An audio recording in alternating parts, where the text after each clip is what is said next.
నమస్కారం, డి న్యూస్కి స్వాగతం. నేను మీ మహంతి. ముందుకినటి ముఖ్యాంశాలు. జూన్ 4వ తేదీన జరగనున్న ఓట్ల లెక్కింపు కార్యక్రమాన్ని విజయవంతంగా నిర్వహించేందుకు అవసరమైన ముందస్తు ఏర్పాట్లు పటిష్టంగా చేసుకోవాలన్న ప్రధాన ఎన్నికల కమిషనర్ రాజీవ్ కుమార్. 2000 కోట్ల విలువైన భూ కుంభకోణం సీఎం జగన్, ముఖ్యమంత్రి బంధువుల దయతోనే జరిగిందన్న టీడీపీ సీనియర్ నేత బోండా ఉమ.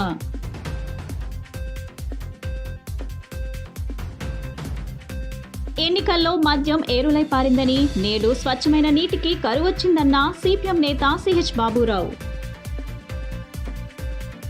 జూన్ 4వ తేదీన జరగనున్న ఓట్ల లెక్కింపు కార్యక్రమాన్ని విజయవంతంగా నిర్వహించేందుకు అవసరమైన ముందస్తు ఏర్పాట్లు పటిష్టంగా చేసుకోవాలని ప్రధాన ఎన్నికల కమిషనర్ రాజీవ్ కుమార్ ఆదేశించారు. ఎన్నికల ఫలితాల ప్రకటన విషయంలో ఏమాత్రం జాప్యం చేయకుండా భారత ఎన్నికల సంఘం మార్గదర్శకాలను పాటిస్తూ త్వరితగతిన ఖచ్చితమైన ఫలితాలను ప్రకటించాలన్నారు. 5 దశల్లో ఎన్నికలు జరిగిన రాష్ట్రాల సీఈఓలు, ఆయా నియోజకవర్గాల ఆర్ఓలు, జిల్లాల ఎన్నికల అధికారులతో ఎలక్షన్ కమిషనర్లు జ్ఞానేష్ కుమార్, డాక్టర్ సుఖ్బీర్ సింగ్ సంధుతో కలిసి సోమవారం ప్రధాన ఎన్నికల commissioner Rajiv Kumar video conference నిర్వహించి ఓట్ల లెక్కింపుకు చేస్తున్న ఏర్పాట్లను సమీక్షించారు. ఈ సందర్భంగా ఆయన మాట్లాడుతూ, దశల వారీగా దేశవ్యాప్తంగా జరుగుతున్న సార్వత్రిక ఎన్నికలను అందరి సమిష్టి కృషితో ఎంతో విజయవంతంగా జరుగుతున్నదని అభినందించారు. అదే స్ఫూర్తితో వచ్చే నెల 4వ తేదీన జరగనున్న ఓట్ల లెక్కింపు కార్యక్రమాన్ని కూడా విజయవంతం చేయాలన్నారు. ఓట్ల లెక్కింపు రోజు ఈవీఎంలను భద్రపరిచిన స్ట్రాంగ్ రూమ్ల వద్ద క్రౌడ్ మేనేజ్మెంట్ విషయంలో అప్రమత్తంగా ఉండాలని, నిర్ణీత పాస్ లేకుండా ఎవరిని అనుమతించవద్దన్నారు. నిరంతరాయంగా విద్యుత్ సరఫరా ఉండేలా తగు ముందస్తు జాగ్రత్తలు తీసుకోవాలన్నారు. పవర్ బ్యాకప్, ఫైర్ సేఫ్టీ పరికరాలను సిద్ధంగా ఉంచుకోవాలని, అత్యవసర ఆరోగ్య సేవలు అందజేసేందుకు అంబులెన్స్లను కూడా సిద్ధంగా ఉంచుకోవాలన్నారు.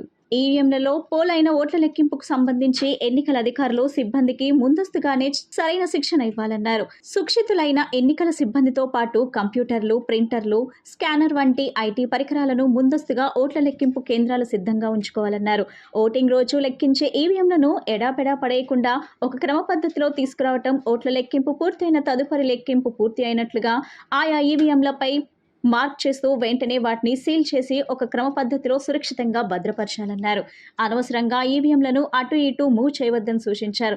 Electronic transfer, postal ballot management సిస్టమ్ను చక్కగా నిర్వహించాలని, వాటి లెక్కింపుకు సంబంధించి ప్రత్యేకంగా టేబుళ్లను, స్కానర్లను ఏర్పాటు చేసుకోవాలన్నారు. ఎన్నికల ఫలితాలను ప్రకటించే విషయంలో ఏమాత్రం ఆలస్యం చేయవద్దని, డిస్ప్లే బోర్డుల ద్వారా ఎప్పటికప్పుడు ఖచ్చితమైన ఎన్నికల ఫలితాలను ప్రకటించాలన్నారు. ఆంధ్రప్రదేశ్ రాష్ట్ర ఎన్నికల సంఘం కార్యాలయం నుండి రాష్ట్ర ప్రధాన ఎన్నికల అధికారి ముఖేష్ కుమార్ మీనా, అదనపు సీఈఓలు పి కోటేశ్వరరావు, ఎంఎన్ హరేందర్ ప్రసాద్ ఈ వీడియో కాన్ఫరెన్స్ లో పాల్గొన్నారు. Senior officials from election commission of India, friends from media और विभिन्न संचार माध्यमों से जुड़े हुए देश के मतदाता, आप सबको सबसे पहले अभिनंदन, नमस्कार। आप सभी का इस प्रेस कॉन्फ्रेंस में स्वागत है। As you see, our team is now complete. All three of us are here and we are fully prepared. So now our request is to all the voters to get inked. Please, the entire team in the ECI is ready to ink the voters. Please join us. I think this is the most awaited press conference in this part of the year.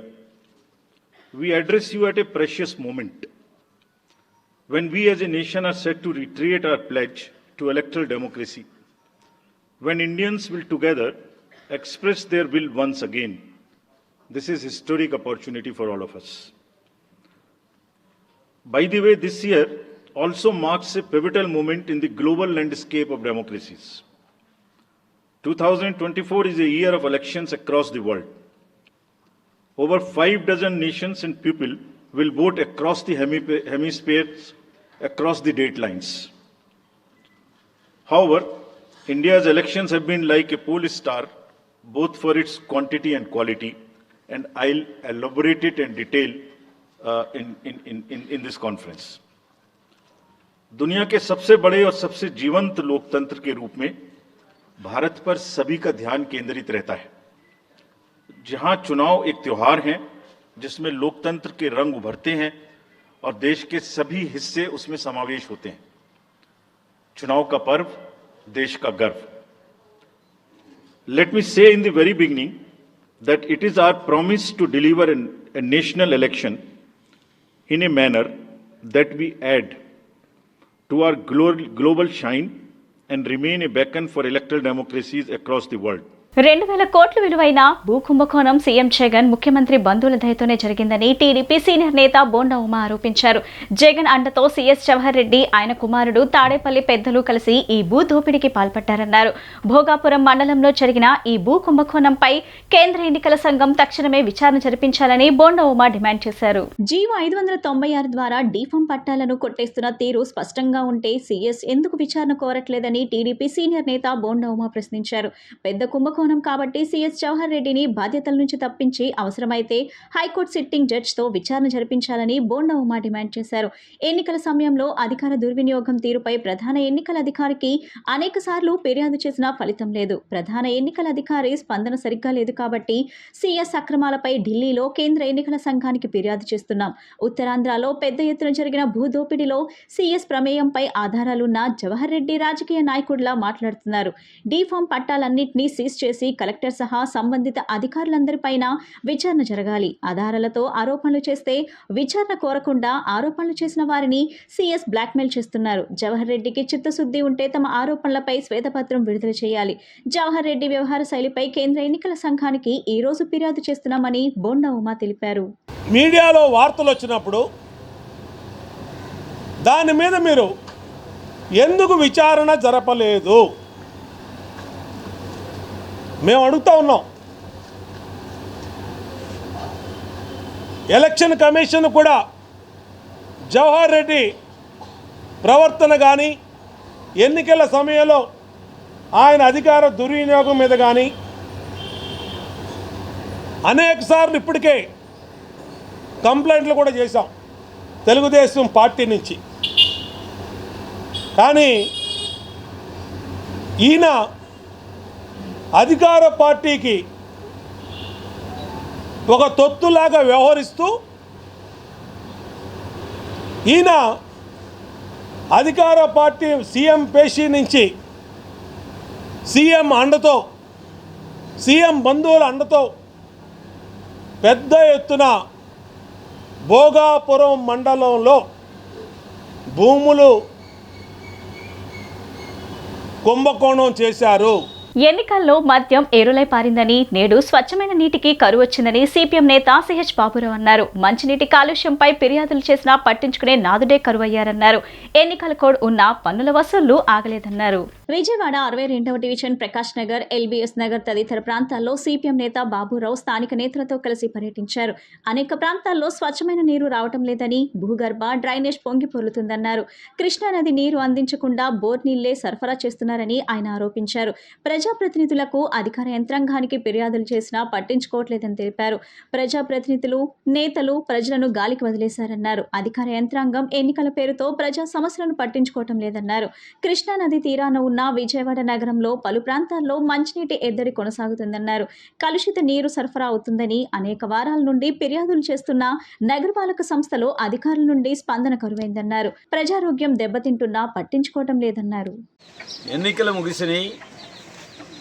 అధికార ప్రధాన ప్రతిపక్ష పార్టీలు YCP, Telugu Desam, BJP ఎన్నికల్లో ప్రజలకి అనేక మాటలు చెప్పారు. ఇవాళ ఫలితాలు రాకముందే ప్రజల్ని గాలికి వదిలేశారు. పరిపాలన మొత్తం పడకేసింది. ఎక్కడ ఎవరు ఏది పట్టించుకునే పరిస్థితి లేదు. ఎవరు గెలవాలి, ఎలా గెలవాలి, బెట్టింగ్లు ఎలా కట్టాలి, లేదు పైచేయి ఎలా సాధించాలి, అధికార యంత్రాంగాన్ని ఎవరు పట్టు పెంచుకోవాలి, దీంట్లో మునిగి తేలుతూ ఉన్నారు. ఎక్కడ ఒకవైపున మంచినీరు సరిగా రావటంలా కలుషితమైన నీరు వస్తూ ఉంది. భూగర్భ డ్రైనేజీ పొంగి పొరులుతూ ఉన్నాయి. ఇదే కాదు, ఇటువంటి ప్రజా సమస్యలు, ఉపాధి లేదు, పనులు లేవు, ఇసుక లేదు, రేటు పెరిగింది, అన్ని రకాల ఇబ్బందులు ఉన్నాయి. దీని మీద ఎన్నికలు ఉన్నా లేకపోయినా అధికార యంత్రాంగం అనేది వీటన్నిటిని కూడా పరిష్కరించాలి. ఇది ఒక నిరంతర ప్రక్రియ.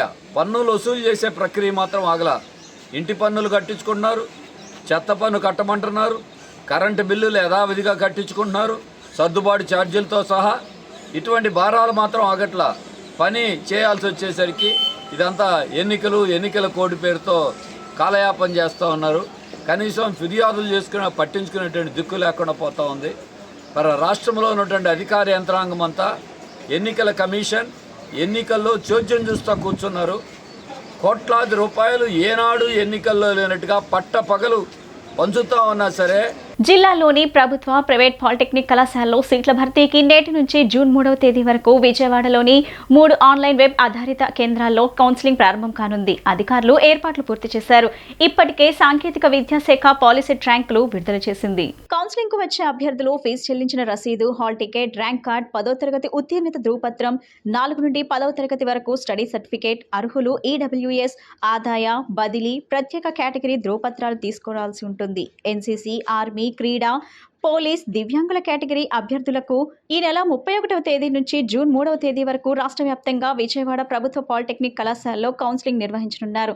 కౌన్సిలింగ్ కు ఆయా ప్రత్యేక కేటగిరీ డైరెక్టరేట్లు హాజరవుతారని కన్వీనర్ ఎం విజయసారథి తెలిపారు. కౌన్సిలింగ్ లో సర్టిఫికేట్లు పరిశీలన చేయించుకున్న వారంతా ఆయా తేదీలో కళాశాలలో కోర్సుల ఆప్షన్లు పెట్టుకోవాల్సి ఉంటుంది. ప్రభుత్వ పాలిటెక్నిక్ కళాశాలలో మెరిట్ ఆర్డర్ 1 నుంచి 4000 ర్యాంకుల వారు, ఎస్ఆర్ఆర్ అండ్ సివిఆర్ ప్రభుత్వ డిగ్రీ కళాశాలలో 4001 నుంచి 8000, ఆంధ్ర లేవల కళాశాల కేంద్రంలో 8001 నుంచి 12000 ర్యాంకుల వారు వచ్చి తమ సర్టిఫికేట్లను పరిశీలన చేయించుకోవాలి.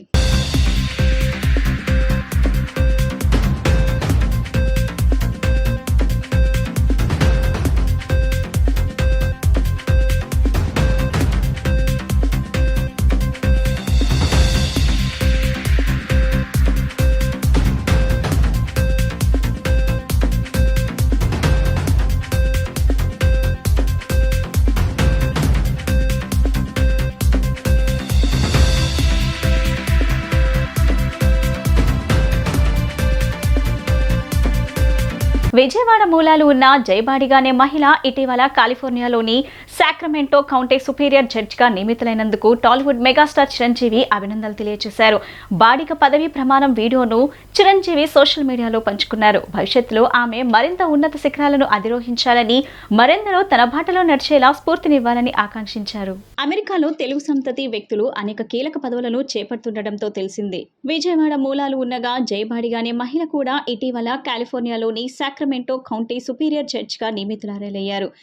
జయబాడిగా కాలిఫోర్నియా జడ్జిగా బాధ్యతలు చేపట్టిన తొలి తెలుగు సంతతి మహిళగా నిలిచారు. తాజాగా ఆమె పదవీ ప్రమాణం స్వీకారాన్ని తన మాతృభాష తెలుగులో చేయటం ద్వారా అందరినీ ఆకట్టుకున్నారు. మీ అందరికీ నా హృదయపూర్వక స్వాగతం అంటూ పదవీ ప్రమాణం ప్రారంభించారు.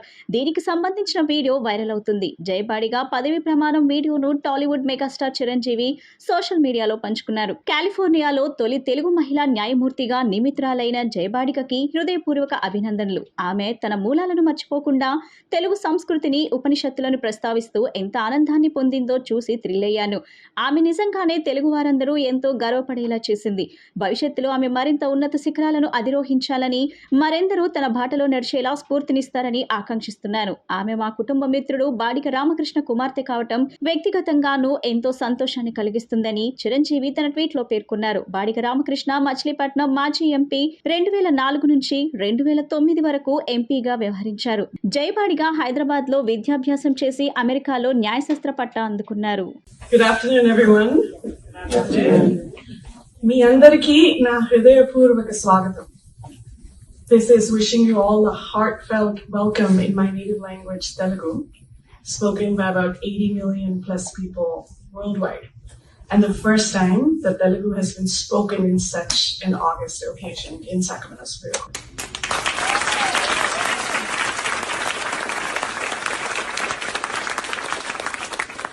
Thank you to Governor Gavin Newsom and his judicial appointments team, Secretary Luis Cespedes, who could not be here, but Deputy Secretary Adam Hoffman, who is, and as well as Judicial Appointments Deputy Debbie Kuhn, for this incredible honor. Lead me from darkness to light. Mrityoma Amritam Gamaya. Lead me from death to salvation. Om Shanti Shanti Shanti. Peace, peace, peace upon you. Andhra Pradesh నుంచి హజ్ 2024 యాత్ర సోమవారం ప్రారంభం కానుంది. రాష్ట్రం నుంచి ఈ ఏడాది 2580 మంది హజీల పవిత్ర యాత్రకు ఏర్పాట్లు పూర్తయ్యాయి. నేడు ఉదయం 8:45 విజయవాడ ఎంబార్కేషన్ పాయింట్ నుంచి తొలి విమానం బయలుదేరింది. మొదటి విమానంలో ప్రయాణించే 322 మంది హజ్ క్యాంప్ నుంచి ఉదయం 4 గంటలకే గన్నవరం విమానాశ్రయానికి చేరుకోనున్నారు. వారి సౌకర్యం కోసం గన్నవరం సమీపంలోని కేసరపల్లి ఈద్గా జామా మసీద్ వద్ద మదర్సాలోని హజ్ వసతి క్యాంపులో ఏర్పాటు చేశారు. శనివారం రాత్రి హజ్ క్యాంప్ వద్దకు చేరుకున్న తొలి బృందానికి వైద్య పరీక్షలు నిర్వహించి తీసుకోవాల్సిన జాగ్రత్తలు వివరించారు. 24 గంటలు పనిచేసేలా మదర్సా వద్ద మెడికల్ క్యాంప్ ఏర్పాటైంది. వ్యాక్సినేషన్, వైద్య సహాయం అందించేలా అధికారులు చర్యలు చేపట్టారు. మదర్సా వద్ద పరిశుభ్రమైన వాతావరణంలో టెంట్లు, ఎయిర్ కూలర్లు సిద్ధం చేసి నిరంతర విద్యుత్ సరఫరాకు చర్యలు తీసుకున్నారు. మహిళా పోలీసులను కూడా నియమించారు. రికార్డ్ స్థాయిలో ఆదివారం దుర్గగుడి ఆదాయం 46.15 లక్షలకు చేరింది. దసరా ఉత్సవాలు, పర్వదినాల్లో ఆదాయం పెరగడం సర్వసాధారణం. సెలవు రోజుల్లో సైతం దర్శనం టికెట్లు, ప్రసాదాలు, ఇతర సేవల ద్వారా ఆదాయం అమ్మవారి గత 3 రోజులుగా క్రమంగా పెరిగింది. ఈ నెల 24న 42.5 లక్షలు, 25న 32.43 లక్షల ఆదాయం వచ్చింది. ఆదివారం 500 రూపాయల టికెట్ ద్వారా 13,500,000, 300 టికెట్ల ద్వారా 5,23,800, 100 రూపాయల టికెట్ ద్వారా 8,47,800 సమకూరింది. లడ్డూ ప్రసాదం ద్వారా 61,575, పులిహోర ప్రసాదం ద్వారా 32,400 రూపాయల ఆదాయం వచ్చినట్లు ఈవో రామారావు తెలిపారు.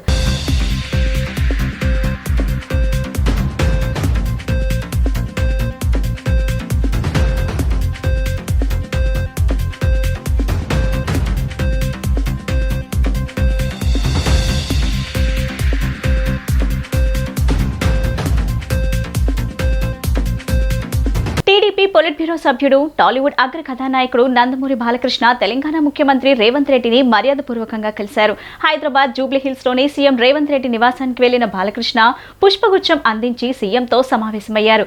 ఈ భేటీలో పలు అంశాలు చర్చకు వచ్చాయి. బాలయ్యతో పాటు రేవంత్ రెడ్డి నివాసానికి వచ్చిన వారిలో బసవతారకం క్యాన్సర్ ఆసుపత్రి ట్రస్ట్ సభ్యులు కూడా ఉన్నారు. కాగా బాలకృష్ణ, రేవంత్ మధ్య సమావేశంలో ఏపీ రాజకీయాలు కూడా ప్రస్తావనకు వచ్చినట్టు తెలుస్తుంది. రేవంత్ రెడ్డి సీఎం అయ్యాక గత డిసెంబర్లోనూ బాలయ్య ఆయన్ను కలిసి శుభాకాంక్షలు తెలియజేశారు.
పెన్షన్దారులకు ఇంటి వద్దనే పెన్షన్ ఇచ్చే సౌకర్యాన్ని కల్పించాలని సీఎస్ జవహర్ రెడ్డిని టీడీపీ సీనియర్ నేత దేవినేని ఉమా కోరారు.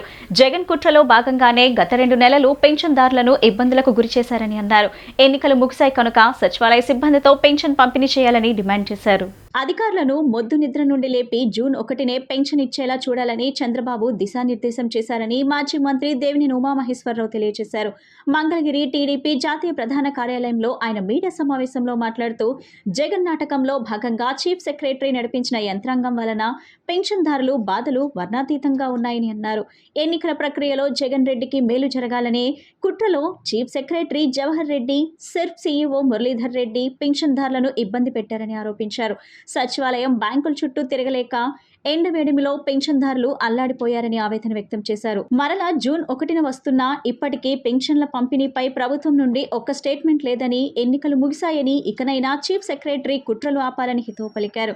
బ్యాంకుల్లో వేసిన డబ్బులు ఎంతమంది తీసుకున్నారు, ఎంతమంది తీసుకోలేదు అన్ని వివరాలను బయటపెట్టాలని డిమాండ్ చేశారు.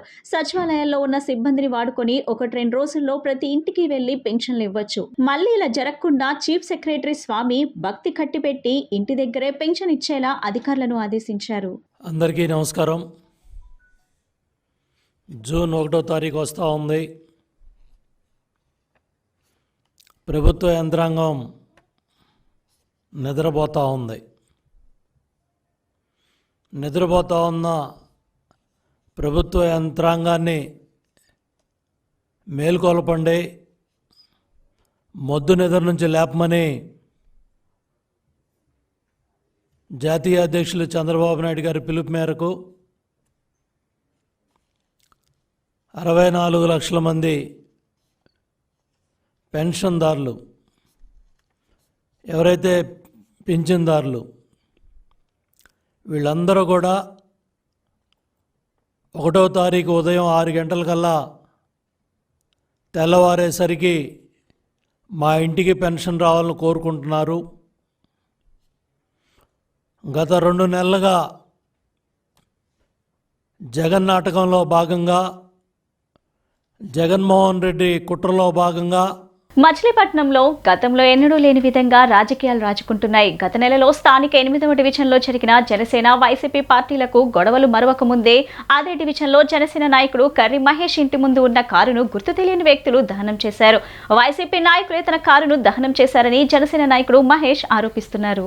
మచిలీపట్నం జనసేన నాయకులు కర్రి మహేష్ టాటా సఫారీ కారును అర్ధరాత్రి గుర్తు తెలియని వ్యక్తులు దహనం చేశారు. ఇంటి ముందు పెట్టిన కారును తగలబెట్టిన తీరుపై కర్రి మహేష్ ఆవేదన వ్యక్తం చేశారు. వైసీపీ నాయకులు కక్ష కట్టి ఈ చర్యకు పాల్పడ్డారని ఆయన పోలీసులకు ఫిర్యాదు చేశారు. ఈ సందర్భంగా ఆయన మాట్లాడుతూ అర్ధరాత్రి 2 గంటల తర్వాత తన కారును వైసీపీ గుండాలు తగలబెట్టారని ఆరోపించారు. జనసేన తరపున ప్రచారం చేస్తే ఇంటిపై దాడులకు పాల్పడతారా అని ప్రశ్నించారు. తనకు తన కుటుంబానికి ప్రాణహాని ఉందని, మమ్మల్ని కొట్టి చంపాలని చూశారన్నారు. అధికారం అడ్డం పెట్టుకుని పేర్ని నాని, పేర్ని కిట్టు తన కారును వైసీపీ గుండాలతో తగలబెట్టించారని ఆయన ఆరోపించారు. గత నెలలో జరిగిన గొడవల్లో పోలీసులు సరైన చర్యలు తీసుకోకపోవడం వల్లే వైసీపీ వాళ్ళు దాడులకు తెగపడుతున్నారన్నారు.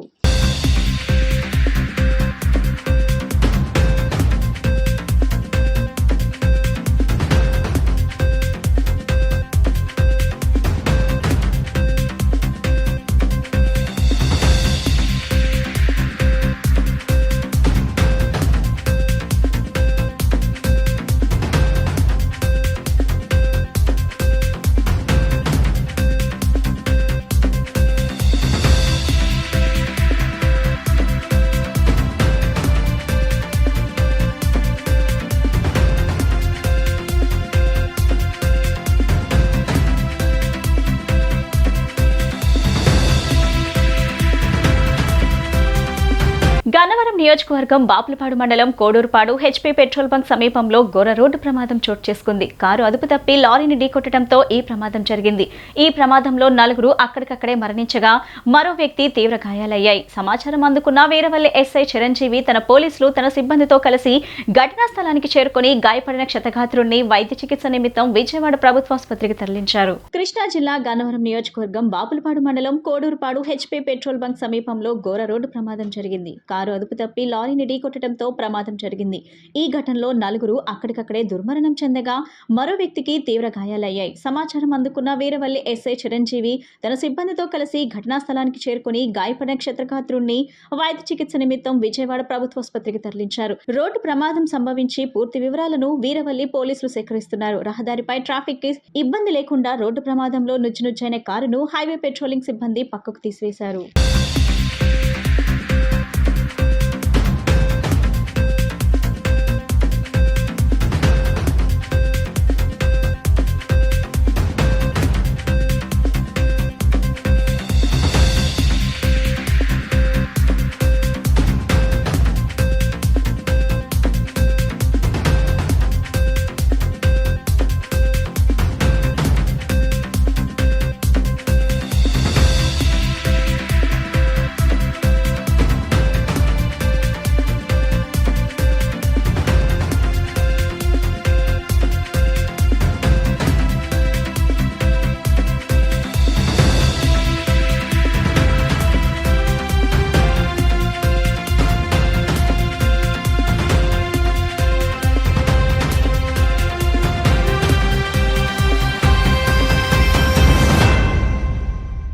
ఈరోజు ఉదయం సుమారు 6:30-6:40 గంటల మధ్యంలో ఈ స్వామినాథన్ అనే వ్యక్తి తన ఫ్యామిలీతో కొవ్వూరు నుంచి చెన్నై వెళ్ళడానికి టాటా మాంజా కారులో ప్రయాణించడం జరుగుతుంది.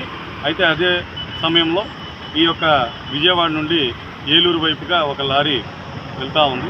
అయితే ఈ స్వామినాథన్ తన కారుని అతివేగంగా నడపడం ద్వారా నిర్లక్ష్యంగా నడపడం ద్వారా డివైడర్ని దాటి ఎదురుగా వస్తున్న ఏలూరు వైపు వెళ్తున్న లారీని గుద్దడం వలన స్పాట్లో స్వామినాథన్ మరియు అతని బ్రదర్ వారి పిల్లలు చనిపోవడం జరిగింది. ఆ స్వామినాథన్ అనే వ్యక్తి యొక్క భార్య తీవ్రమైన గాయాలతో హాస్పిటల్లో జాయిన్ అవ్వడం జరిగింది. సో ఈ ప్రమాదం పూర్తిగా అతివేగంగాను నిర్లక్ష్యంగా నడపడం వల్ల ఈ ప్రమాదం జరిగింది.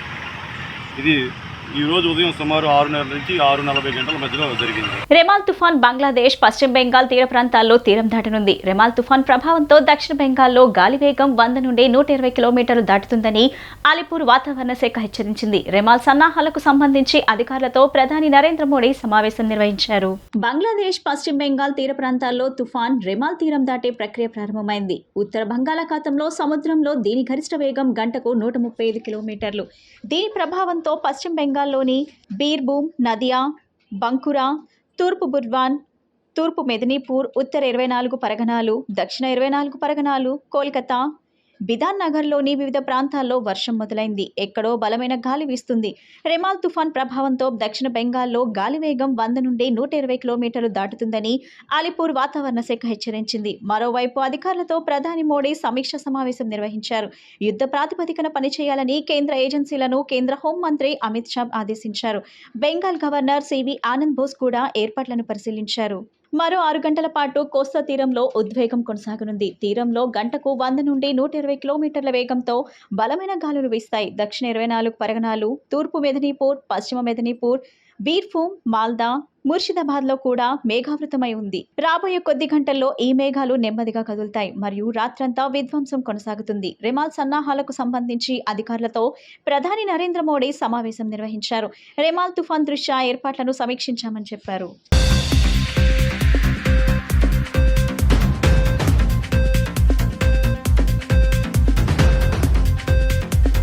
వార్తలు ముగించే ముందు ముఖ్యాంశాలు మరోసారి.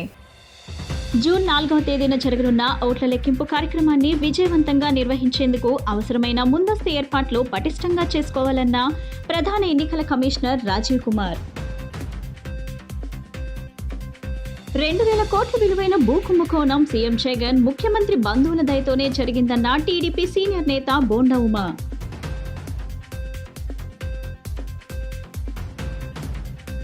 ఎన్నికల్లో మద్యం ఏరులై పారిందని, నేడు స్వచ్ఛమైన నీటికి కరువు వచ్చిందన్న సిపిఎం నేత సిహెచ్ బాబురావు.